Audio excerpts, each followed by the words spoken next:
I have absolutely no words.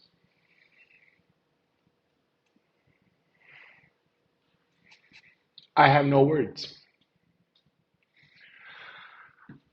It's January 17th, 2023. Welcome to yet another episode of the Savvy Sports Podcast, and I'm flabbergasted.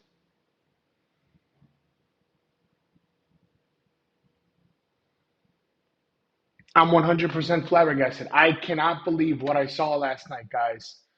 Um, I'm so disgusted with the performance of the Tampa Bay Buccaneers. They got steamrolled. They got steamrolled, and I have to start the podcast there. I have to start with those Dallas Cowboys who beat the Tampa Bay Buccaneers 31-14. It was a blowout from the get-go. I mean, the Dallas Cowboys played a perfect game. I watched the game live. They played a perfect game. The only thing that the Dallas Cowboys missed on was the kicker. I know that the kicker is going to be. I don't want anybody to lose their job, right? I don't. I'm so disgusted. I really thought that the Cowboys were going to get their butts whipped last night. I really thought. I thought that at least the Tampa Bay Buccaneers would put up a fight. It wasn't even close. It was not even close. I am distraught. I was not able to sleep last night, but there is a silver lining. There's a silver lining. We're going to come back to the Cowboys. On a higher note, what's going on, everybody? Welcome in to the Savvy Sports Podcast. I hope everybody's having a wonderful Tuesday today.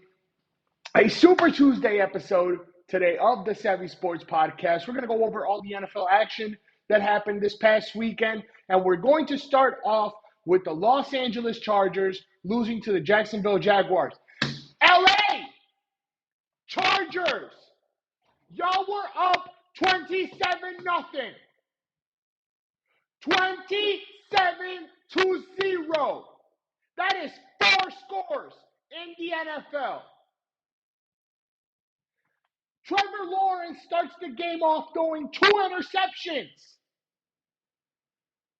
Brandon Staley's got to go. He shouldn't have been allowed on the team plane. Take an Uber back to LA. That was despicable. You have Justin Herbert as your quarterback. Justin Herbert, Keenan Allen, Mike Williams, the whole crew on offense. On defense, Khalil Mack, who you picked up for this reason. You have Derwin James. You have Joey Bosa and the crew. And you lose to the Jacksonville Jaguars? Are you kidding me? Phenomenal game by Trevor Lawrence. The guy's got it. Trevor Lawrence might just be that guy. The Jacksonville Jaguars are definitely going to be scary because you don't know what you're going to get from them. You really don't know what you're going to get from the Jacksonville Jaguars. You don't know what kind of team you're going to face. They're very unknown. Squeaked into the playoffs the final week of the season. They are definitely a dark horse team right now. And they have a lot of momentum. But the Los Angeles Chargers were a flat-out disgrace. Y'all should be ashamed of yourselves. Losing the game in that manner. Losing the game in that fashion. Seriously. Completely atrocious performance down the stretch of that game. Completely terrible. 27. Ladies and gentlemen, each touchdown in the NFL is worth 6 points. You can get a maximum of 8 points in one possession, whether you go for a 2-point conversion, which is 8 points, you get the touchdown as 6, or you just kick the extra kick for 1 point after a touchdown. The Jacksonville Jaguars were down 27-0. And the Chargers just let them come back on them. It made no sense. Brandon Staley should be fired. And I know that Sean Payton's already in LA. He definitely wants to coach Justin Herbert and this team. And I understand that under Brandon Staley, this team continued to improve, but there is no excuse for being down 27-0 or being up 27-0, excuse me, and letting a Jacksonville Jaguars team come back like that. Y'all should have ran them out of the building in your own stadium. Actually, I lied about that. No, the Jacksonville Jaguars won the AFC South, so they hosted the game. But still, run them out of Florida. Come on, Jacksonville. Come on, LA. Y'all should know better than that. Y'all should be better than that. Now, I have absolute faith that the Los Angeles Chargers will be back next year. Justin Herbert is too good of a quarterback. This team is too good to not be back next season and come back with a vengeance. I have absolutely no doubt that this team will make the postseason again. But after this performance, they better come out next season like gangbusters, because there's absolutely no excuse. No excuse. That was horrible.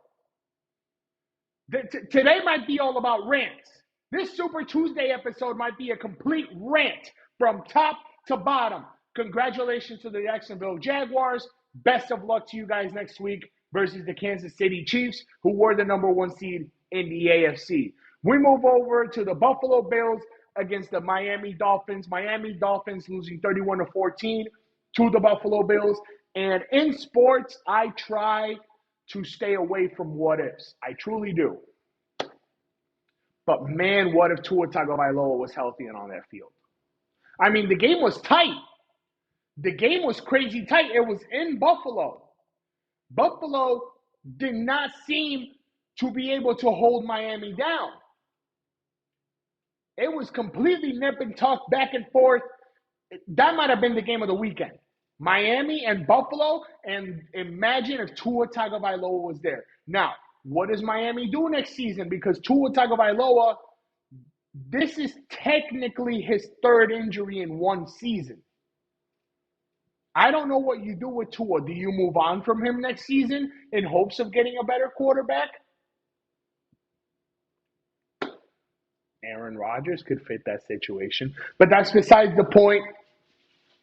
It's going to be very interesting to see what Buffalo Bills team shows up next week against the Cincinnati Bengals, who won their game against the Ravens. They beat them to close out the season. They beat them to start the playoffs.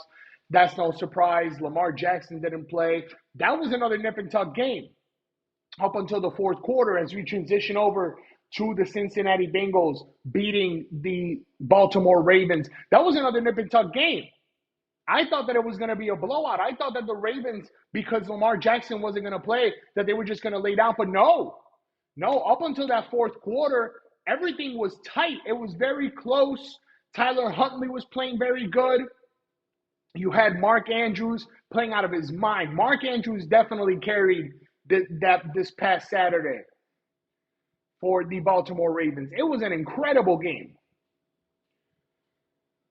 up until the 4th quarter. And Tyler Huntley completely choked in that 4th quarter. He looked like a deer in headlights in that 4th quarter. That 4th quarter, the Bengals just ran straight through him. And it was sad because I thought that the Ravens might actually squeak this one out.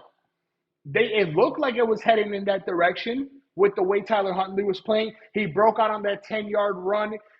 I am completely appalled at the fact that we didn't see Tyler Huntley running again during that possession, because he had just broken out for a 10-yard run.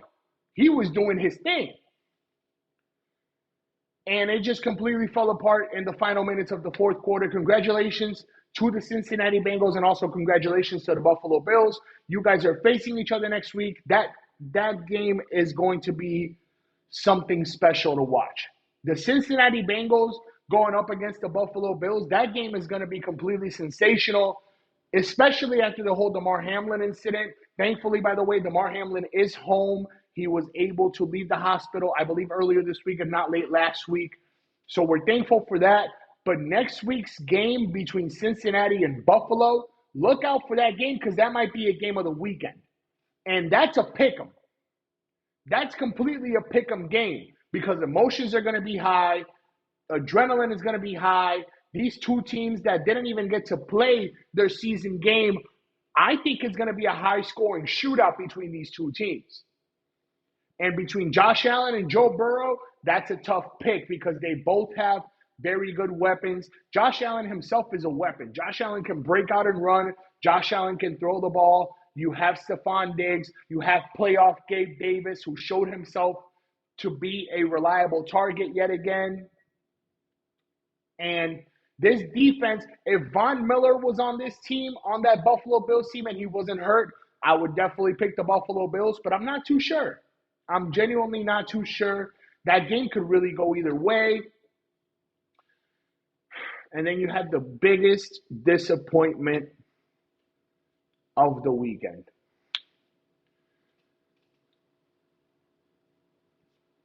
Throw the whole state of Minnesota away. The whole state. Throw it away. In the garbage. Bye-bye. What the hell was that?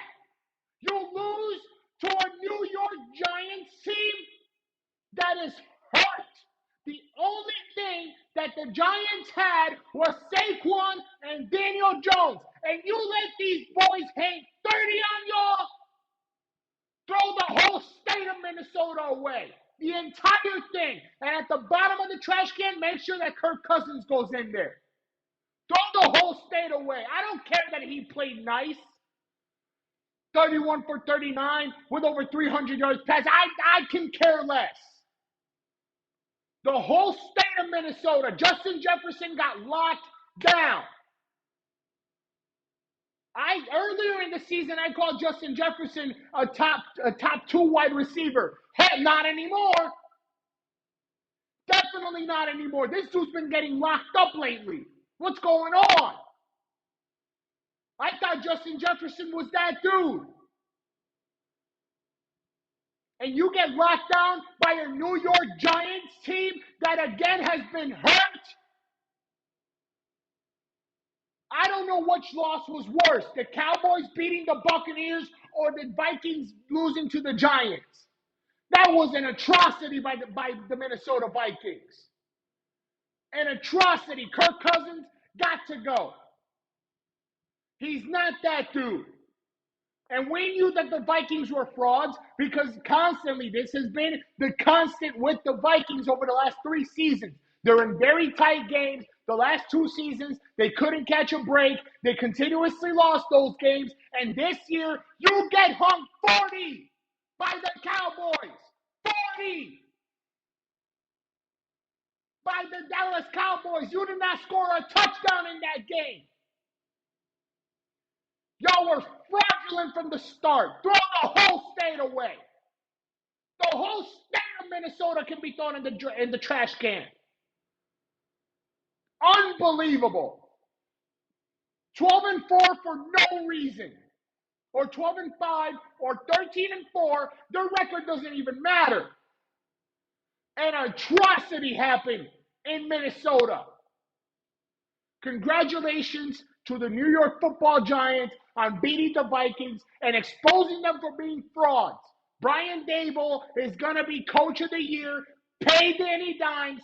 Pay Saquon Barkley. Like I said, Brian Daboll is Coach of the Year, and I cannot stress this enough. Throw the whole state of Minnesota in the garbage. Throw them out. Everybody. I am disgusted at this. Justin Jefferson deserves better. Dalvin Cook deserves better. And you lose to a hapless Giants team? What the hell was that? Completely unbelievable. Completely. I'm disgusted with Minnesota. The same way that I'm disgusted with the Buccaneers. For 2 very different reasons. The Buccaneers lost to the Dallas Cowboys 31-14, and we knew that on paper, the Dallas Cowboys were the better team. We knew this. And now I have to wear a damn Cowboys shirt or jersey on Thursday's show because I lost this bet. Tom, you cost me this bet. Go home, Tom. We don't want to see you next season. Go home. I mean, Tom Brady and Mike Evans looked like they were in two completely separate books. Not even the same book. They looked like they were in two completely, not talk about the same page. They were in two different books. I was amazed watching how Tom Brady could not connect with Mike Evans on a consistent basis, which is his best target. I will say that it was sad to see the tight end go down. I forget the name of the tight end right now. His name escapes me, but we hope a speedy recovery for him. We hope he comes back next season and goes on a tear. But Tom Brady needs to go home. It's over. Done. 22 years, 7 NFL championships, 5 Super Bowl MVPs. Call it a career, Tom. You finish this season under 500. You squeak into the playoffs. Call it a career, Tom. It's okay. You can go home. This is not personal. This is just based off of what this season provided. The Tampa Bay Buccaneers stunk. They stunk up the joint. There was no reason to be in Raymond James Stadium. And considering what I saw, that might have as well been a Cowboys home game. Because there were so many Cowboys fans in Tampa Bay.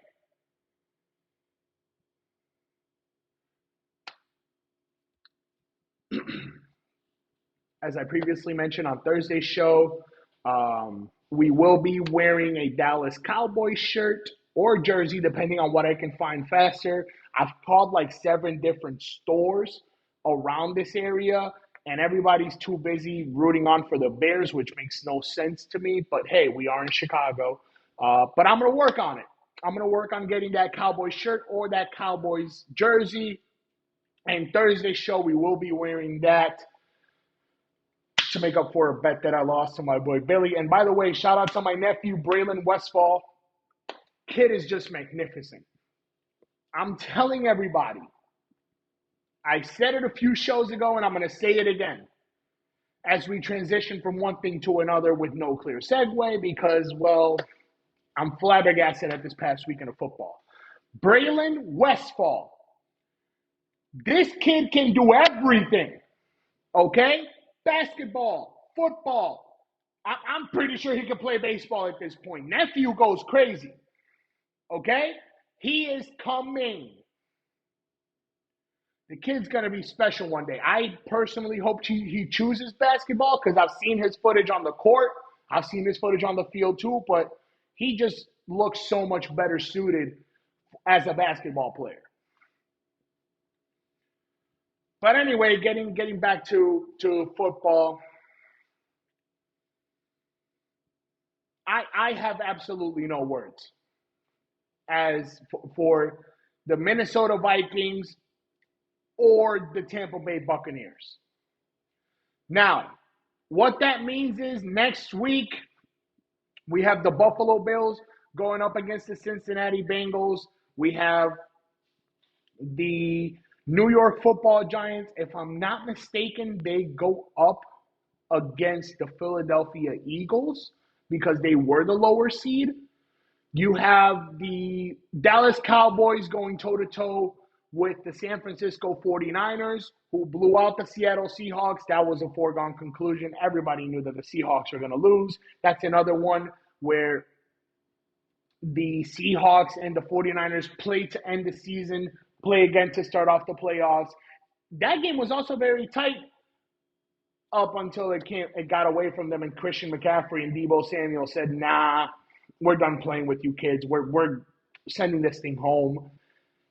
And yeah, this team is going to be very scary. So as we look onto these matchups, I'm going to pull them up here for the divisional round. I'm pulling up here the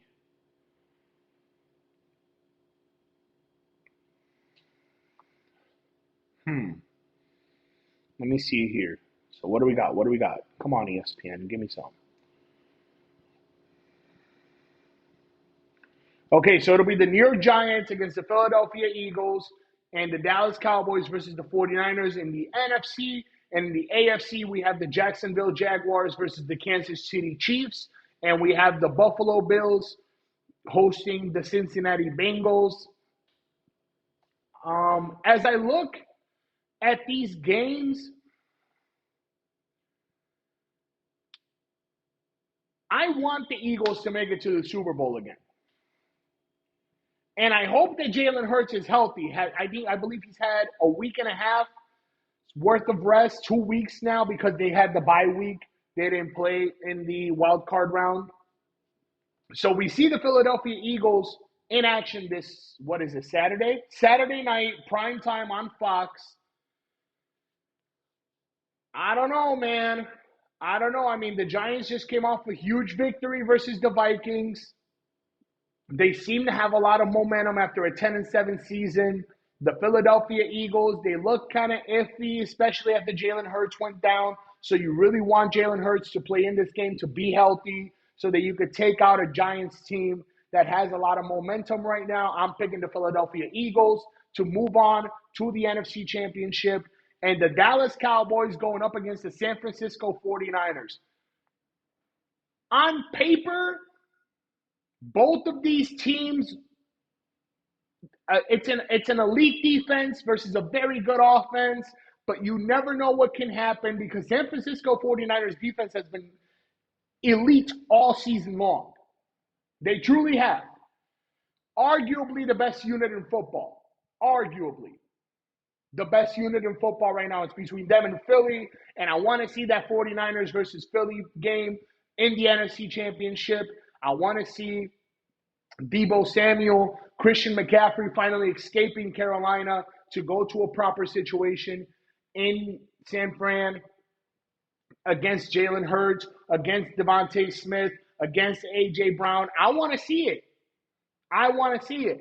But something in my gut tells me that the Dallas Cowboys are somehow going to squeak their way to beating the 49ers, especially after last season. Remember how last season ended? 14 seconds and this team couldn't get off a snap. And they were down, what was it, 23-16, I believe? This is gonna be the game of the weekend to watch. Between this and Cincinnati Buffalo, those are going to be the two games to watch this weekend, for sure. And then, like I said, in the AFC, the Kansas City Chiefs and the Jacksonville Jaguars. Let me go with the dark horse. Why not? Why not? Why not have Jacksonville eliminate the Kansas City Chiefs and just completely throw a monkey wrench to the Buffalo Bills Kansas City game that everybody wants to see? Why not do that? Why not? Jacksonville beating Kansas City. Mark it down now because I'm calling it on the Super Tuesday episode of the Savvy Sports Podcast. I have the Jacksonville Jaguars beating the Kansas City Chiefs. And boy, am I going to be sad to be wrong about that one. And then we have the Cincinnati Bengals going up against the Buffalo Bills. I believe Buffalo wins. I think Buffalo wins. I think that the Cincinnati is still too susceptible to their offensive line not being good enough yet. That's been Cincinnati's Achilles heel over the last 2 seasons is their offensive line just cannot cover Joe Burrow up until game time moments. And I believe that Josh Allen just takes off to start the game, even though Josh Allen did look iffy this past weekend. Yeah, he had 34. The Buffalo Bills had 34 points, but I'm not entirely too sure because Cincinnati does have a very good defense as well. So this is going to be the pick'em game, and I got Buffalo and Jacksonville meeting in the AFC Championship, and I have the Cowboys and the Eagles meeting for the third time in the NFC Championship. And boy, am I going to be happy to be wrong about the Cowboys going to the NFC Championship. I'm going to be happy to be wrong, but I'm still picking the Cowboys just because I like dark horses. I like going against the grain. Why not? As we transition to other things right now, I really want to get into some NBA action here because, right, hear me out.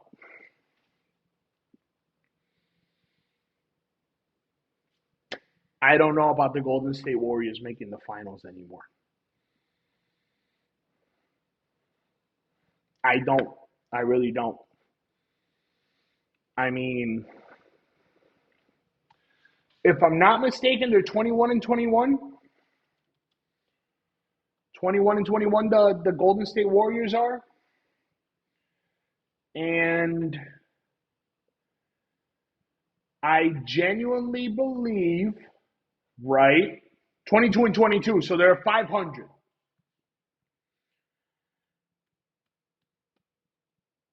Something tells me that the big three get broken up this season. Whether it's after the season, Draymond Green is on a contract here. I think that Klay Thompson gets traded. I think that the Warriors are going to look to trade Klay Thompson, even though he has come on strong throughout the midst of the season, especially when Steph Curry went down. It's going to be sad to see because you don't want to get rid of one of the top 5 greatest shooters in the history of the NBA, which Klay Thompson is. He is one of the top 5 shooters in NBA history, and we could debate that topic at another time.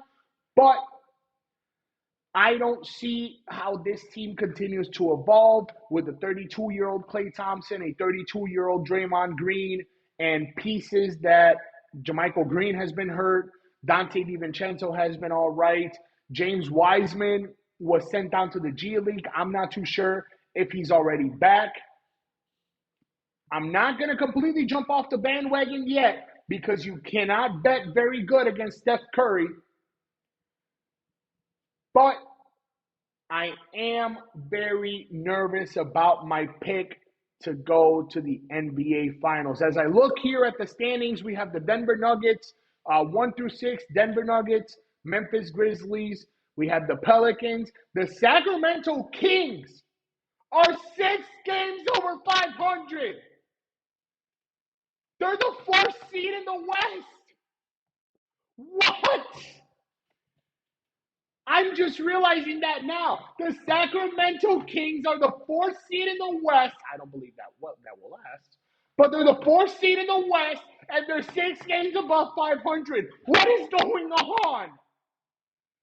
You have Dallas in there, and you have the Clippers. Those are your top 6. Now, 7 through 10, you have the Warriors. You have the Utah Jazz, who have just plummeted after a great start to the season. You have the Timberwolves, who just look like they haven't gotten any better after adding Rudy Gobert to that team. And then you have the Portland Trail Blazers, who, again, have just completely plummeted after a great start to their season. The Thunder, the Suns, and the Lakers all out of the picture. The Suns are 3 games under 500. The Thunder are only 2 games under 500, and the Lakers are 4 games under 500. So 7 through 10, I think they're only divided by what, 2 games? They're only split apart by 2 games each, which is absolutely crazy to think about because that gives the Lakers a chance. That gives the Thunder a chance with Shai Gilgeous-Alexander, and Chet Holmgren isn't even on the floor. Chet Holmgren's season is over. Now, I believe Chet Holmgren, it's going to be the battle of the bigs next year for Rookie of the Year between Chet Holmgren and Victor Wembanyama. Excuse me. It's going to be the battle of those 2 bigs next year. But the Sacramento Kings are 6 games over 500. Over 500. I'm mind blown at this. I am mind blown. I'm very happy for De'Aaron Fox, who has averaged, I believe, 26 and 7 this year. Domantas Sabonis is playing very good basketball right now. And you have a core around those guys with Davion Mitchell, who can really get after it.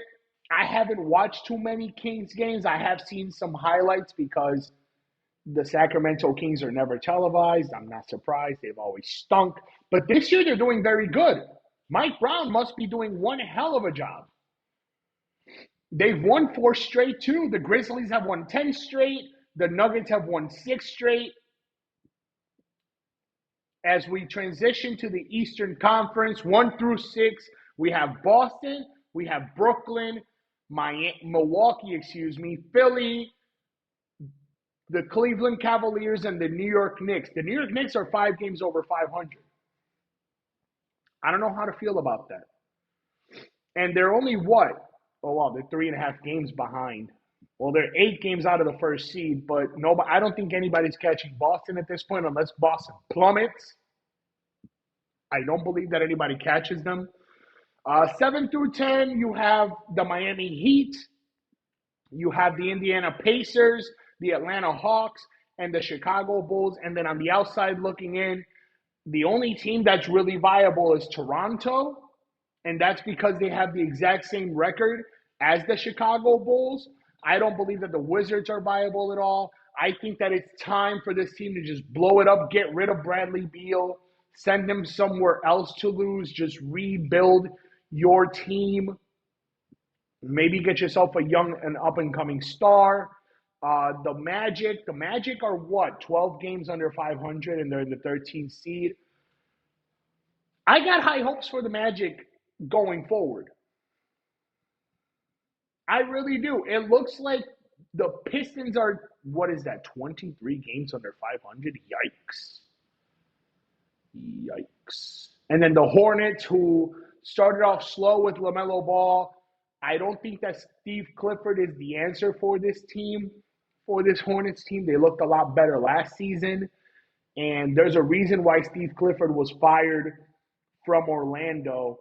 And like I said, he's just not getting the job done. Somebody whom I do believe that the Charlotte Hornets should give a look at, and I'm saying this respectfully, because the Charlotte Hornets have a decent team. You have LaMelo, you still have Gordon Hayward, Miles Plumlee can play.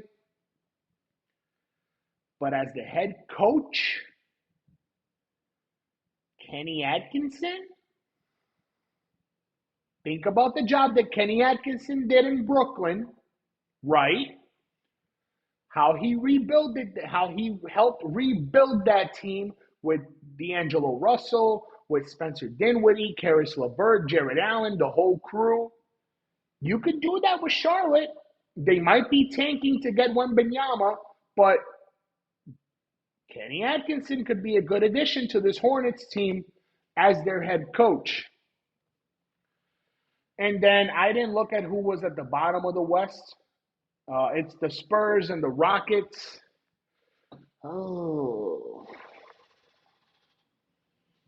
Both of these teams are just terrible. That's the problem. I don't know, man. I don't know. I think that the Rockets are just not going to go anywhere for at least 5 more seasons. I don't think that the Steven Silas experiment has worked, especially after the whole commotion with James Harden. Yeah, you stockpiled a bunch of draft picks for James Harden and for Russell Westbrook. But I don't know. I just don't see it working out for the Rockets for at least a few more seasons, unless some superstar decides to go to Houston to play with some of these young guys. I really don't see it happening. And then the Spurs are just the Spurs had a competent guard in DeJounte Murray, and they just traded him away. I think it was for 3 firsts. If I'm not mistaken, it was for 3 first-round picks. So, yeah, I'm still going to keep my prediction of the 7-seed Warriors and the 5-seed Cavs for the finals, because I do believe, especially after a week off for All-Star, which is coming up next month. I think it's in Utah this year, if I'm not mistaken. I think that the Warriors are going to be able to get a week of break, a week of rest, especially with Steph now being back. They streak off a few wins, and they go into All-Star with some momentum, come out of All-Star and just completely start wreaking havoc. The Clippers, is Kawhi Leonard even back? Is Kawhi Leonard back? I need answers. Hello? Kawhi? Kawhi? Oh, he had 30 against the Rockets. Damn. Okay. Well, I apologize. I'll take my previous statement back. Kawhi Leonard is here. Very good. Very good. We like to see that. Against the Nuggets, how did they do against the Nuggets? Let's see. Let's see here. Yup, Kawhi did not play. Why am I not surprised that Kawhi did? Oh, no, he did. He had 24 and 8. I might have to eat my words on Kawhi Leonard. I know I went on an epic rant about him or on him sometime back, but Kawhi Leonard is playing very good basketball. And then let's get into some picks. Let's get into some awards picks for the NFL. MVP. I believe that it is going to be the 3 finalists for MVP. I believe should be, in my opinion, should be Tyreek Hill, Jalen Hurts, Tyreek Hill, and Patrick Mahomes, because of the fact that Patrick Mahomes was asked to do more passing-wise for his team.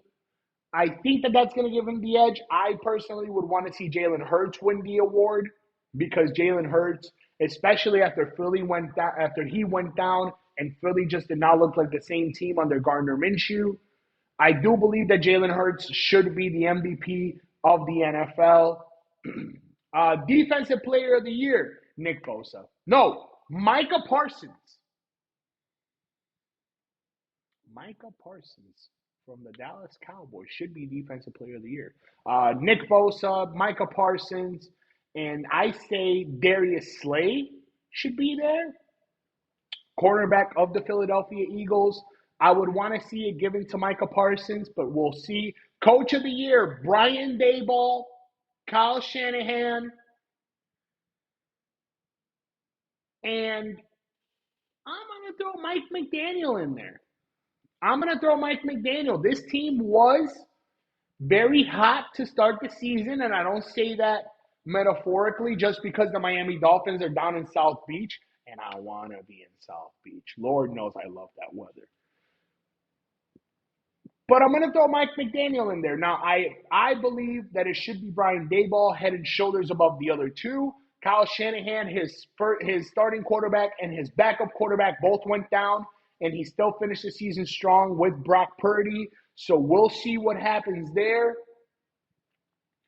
But I do believe that it will be Brian Daboll after resurrecting the New York Football Giants to a 10-7 season. You win a game in the wild card round, which I know the playoffs don't count for the regular season, but it's still very impressive how half of your team got hurt and it looked like the Giants did not lose a step. So I'm going to put that there. Comeback Player of the Year for the NFL. Geno Smith. Right? Geno Smith and Geno Smith for Comeback Player of the Year. Because there's nobody else. There's really nobody else in the NFL who could win Comeback Player of the Year. Because I think that that's an award that they do have. And I'll look it up and I'll get into it a little bit more on Thursday's show. But it's Geno Smith. There's no doubt. The Seattle Seahawks were thought to be dead in the water after Russell Wilson was traded. And they had a winning season this year. They went 9-8, second in the division, made the playoffs. Yeah, you got destroyed by the 49ers, but that was to be expected. Still an incredible run by the 49ers. And finally, Most Improved Player of the Year award. You got Tua Tagovailoa, Jalen Hurts,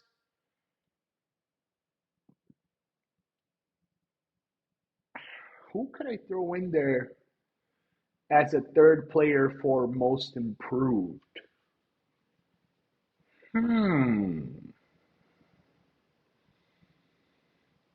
That's interesting. For most improved.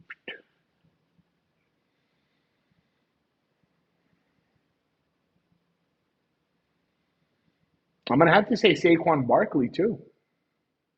Because Saquon Barkley, yeah, he dealt with injuries, but he wasn't out of the lineup for the New York Giants. He was able to play a season, and look at what they're doing now. And so, yeah, I mean, it's obviously going to be Jalen Hurts who's going to win most improved. But Tua Tagovailoa does give him a run for his money, especially after the hot start that Tua had in coming back from last season and all that. So those are my picks right now. MVP, Jalen Hurts. Defensive Player of the Year, Micah Parsons. Jalen Hurts of the Philadelphia Eagles. Defensive Player of the Year, Micah Parsons of the Dallas Cowboys. Coach of the Year, Brian Daboll of the New York Football Giants.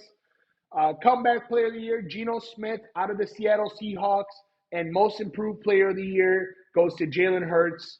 He wins MVP. He wins Most Improved in the same season. And I got to look up if that's been done before because I don't believe that it has.